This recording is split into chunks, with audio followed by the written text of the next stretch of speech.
My favorite niche fragrances in my collection, 10 of them coming right up.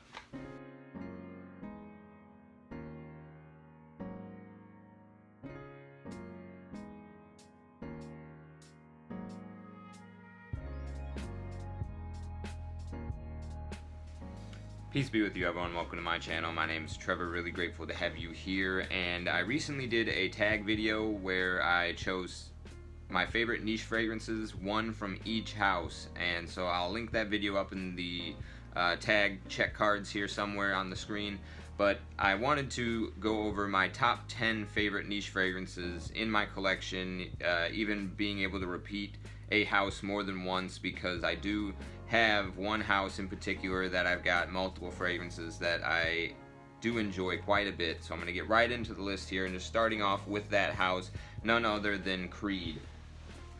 So Green Irish Tweed is going to be in my top 10 niche fragrances in my collection. This is not the most recent batch. This is still a plastic cap. I think the most recent ones have metal caps, but from what I've experienced, I don't find any of the clones being able to fully replicate this fragrance in particular, so I still stick with it. I get about 6 hours to 7 hours of longevity and projection. I still get compliments on this one, even though it is a little bit of a more mature kind of salt and pepper vibe, I would say. Beautiful rolling green hills, a little bit of a minty powderiness from some lemon verbena and iris.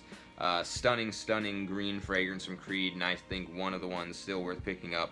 I do have Millésime Imperial and Silver Mountain Water. I think getting clones of those is the way to go now, but this one is still worth getting the original. Royal Oud is another Creed fragrance that I feel is still worth picking up. I haven't smelled any clones that are able to replicate this. I think there's maybe one from a Ministry of Oud. I think Paragon Fragrances, Nate has mentioned it. But still, I think this is probably in my top 2 in my entire collection. Just an absolutely tantalizing medley of perfection in terms of scent profile, textural composition, just beautiful powdery woods. It just reminds me of an almost foggy, misty greenness. There's I think an angelica note in here that kind of comes together with the cedar. This is really more of a cedar fragrance, should be called Royal Cedar, but yeah, just a nice dry cedar with a beautiful warm hug kind of feeling from the warmth that comes out in this, a sparkling sensation that you get over the top with beautiful lemon. One of the most exquisite compositions in my collection, I would say. So well crafted. Royal Oud from Creed, another one I think is still worth getting from the house. And finally, this is a newest formulation with the metal cap. This is Creed Aventus Cologne, my preference for the DNA these days. Just a little bit more of a more bright, fresher take on the Aventus DNA. I think they list pineapple is coming out and putting in like a mandarin orange. I still get a little bit of a pineapple-y type of sensation, but this is a little bit more like a fresher Aventus style take on a Chanel Allure Homme Sport or Versace Pour Homme. This is just super easy to wear, stunning, refreshing, and well executed summertime fragrance. Aventus Cologne, my go-to for the Aventus DNA these days, and another one I think is still worth picking up from Creed. Also, honorable mention, if this was a top 11, I think Creed Viking would have been the number 11 spot.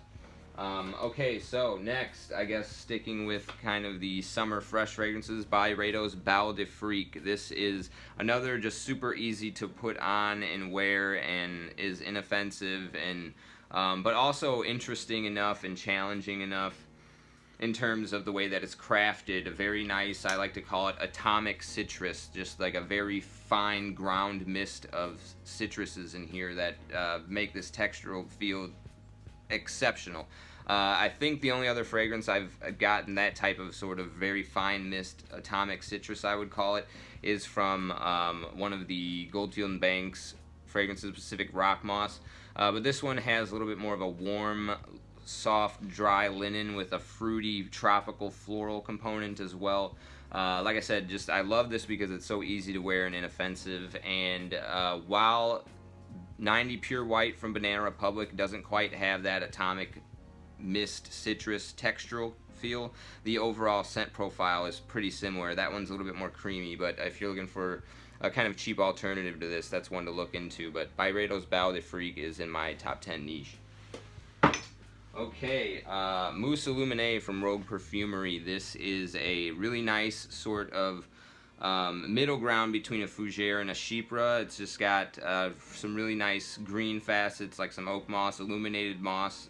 Really articulates the scent profile very well. It's also like kind of a bright, citrusy lemon lime soda with some sparkly facets over the top of like a creamy shaving foam. So you do get these sort of white floral components that would lend itself to being more like of a Chypre, but then this creamy sort of shaving foam vibe underneath of it all, despite I think no lavender being in here.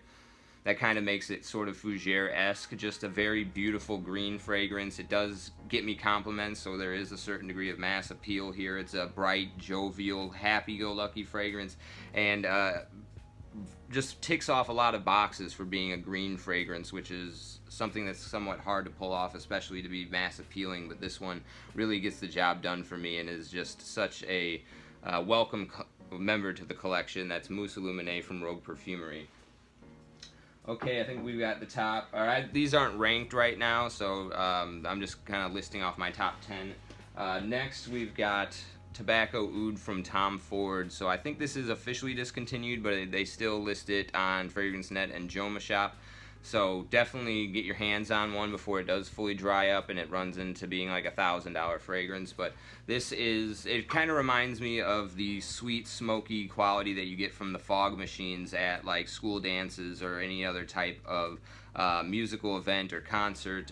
This just has, yeah, a very nice sweet tobacco smoke with sweetened up with a little bit of, I think maybe some like a whiskey or a certain boozy accord in here as well. I think just like the nice sweet tobacco, a nice woody accord, but it's not really too oody in like a barnyard sort of way, so don't be put off by the oud note.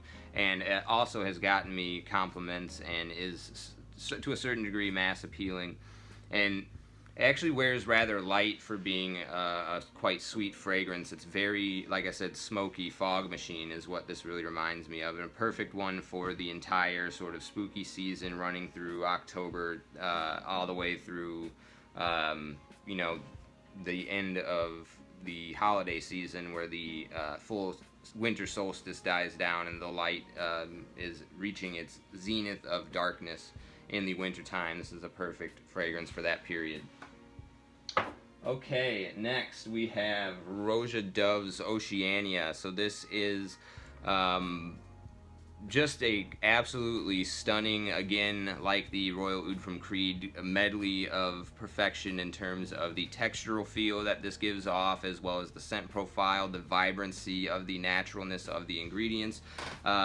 Built basically around and centered on a watery violet, so that's where the only aquatic sensation in this fragrance really presents itself. So it's not quite oceanic so much as more like freshwater dew, at least in my experience. And then there's like some benzoin and some nice woods that give it this very powdery sensation. In terms of its textural feel, it's very sweet powdery. I think maybe galbanum and some other like florals too. Absolutely stunning stuff. It's one of the fragrances, the few ones in my collection that really give me the sort of eyes rolling in the back of the head when I'm catching a good waft of it. Stunning composition from Roja Dove. I haven't smelled Burlington 1819. That might take the spot of this one, or at least show its face in this top 10 in the future. But yeah, this one, like I said, just a very nice powdery floral wood base, and then the top is a very nice sparkly, almost lemon lime shaved ice sensation built around that watery violet. Beautiful composition here from Roja Dove. This is Oceania.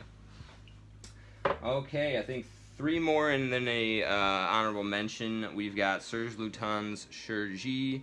This is a hay, tobacco, honey fragrance. The hay is a unique note in here, and it gives it this certain dry, almost like melancholic feel, like the way that you know, autumn has like a melancholy about it, where there's a certain tone of death inherent in it, like the things are drying up, they're withering away. That's in here, but it's enveloped by a really nice sort of aesthetic with the tobacco and the honey, almost like a Tim Burton film. This is just such a stunning fragrance. Also, iris is a key component in here, so you get that powdery, chocolatey sort of sweetness lending itself from that. So it's a deceptively sweet fragrance, because with honey, tobacco, and iris, they all come together in a way that's like not quite gourmand the way that vanilla or amber or chocolate is, but it's just very yeah, just like a bittersweet sort of composition, very melancholic, but in a very soft, warm way. Beautiful Serge Chergui. I definitely am going to try to hunt down a vintage of this, because I hear that that's even more stunning, which is hard to think of. So, next, kind of a basic Byredo fragrance, Parfums de Marley Sedley. Just super easy to wear, like the Bal de Freak. I just love it because it's inoffensive. It's actually rather mass appealing for a niche fragrance.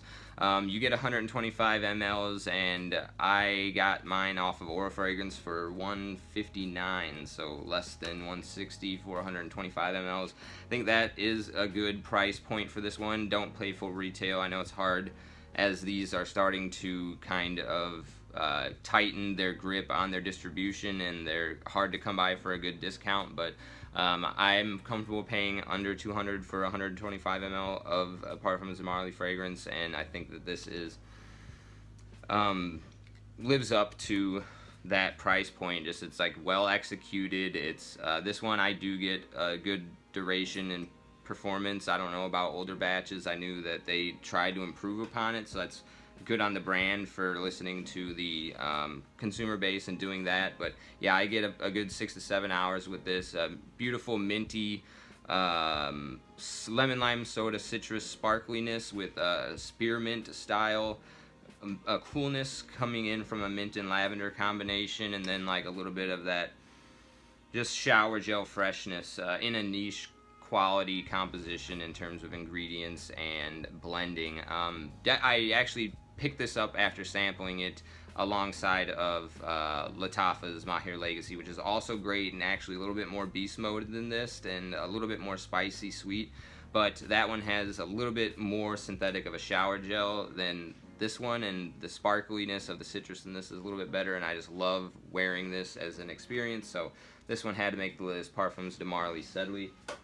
And then finally, kind of like a hidden gem niche fragrance, very expensive. This is like $250 for a 50 ml, but the one that has me most floored in terms of its impressiveness is this Fougere Emeraude from Les Indemodables. I'm impressed by it because it is really a well-executed unisex Fougere fragrance. So this, ladies, check this one out, sample it. This could be a really nice one for you. This is a Fougere built around tuberose. So while there is lavender in here, the main thing is this very dewy, fleshy, but also powdery and soft tuberose. Like, I imagine it has this textural feel like the skin of like a baby soft skin of like a beautiful woman that has like some powder from going to the powder room, because it's like the 1800s or something like that, and there's just like this waft of vegetation from a garden in a royal court nearby.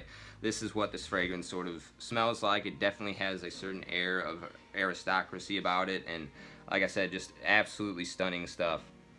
And that is my top 10 niche fragrances in my collection, my favorites. And then I also have one honorable mention, and that is Enchanted Forest from the Vagabond prints.